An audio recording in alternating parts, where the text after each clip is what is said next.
The main character of the film The Extra Man, Lewis Ives, is played by Paul Dano, and his character has two drastically different and contrasting fantasies. The first, which is made clear after the opening scene, which is a Gatsby-esque daydream of himself in front of a mansion set in the 1920s, that this character feels out of sync with the time and strives to be this 1920s Gatsby-esque gentleman.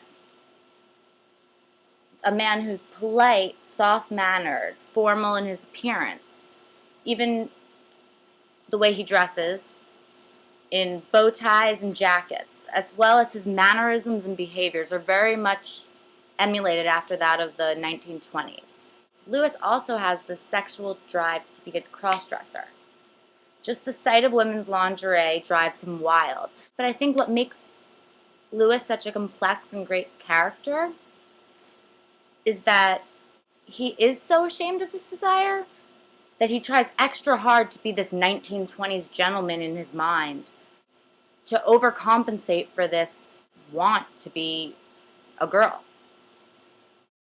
I like the visual composition of scenes with subjective shots into the mind of Lewis. To do so, they use details in the frame to project his thoughts. For example, the scene when Henry invites Lewis to the opera. They use a cracked hole in the wall above Henry's bed to display this 1920s fantasy of what his night will be like.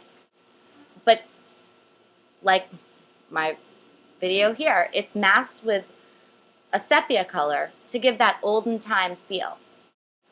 I thought the storyline of Lewis's sexual desires to be an extremely funny dimension. And most of the scenes were edited well into the film. But I didn't exactly see how it fit into the storyline, in the sense that it didn't contribute to Lewis's ultimate goal to become a writer.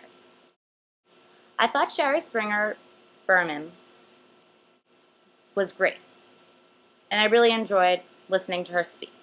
I found most interesting were the little details that she told us in describing how they shot the scene in Central Park, how it was they did it illegally, they had to have people set up to make sure that the cops didn't come.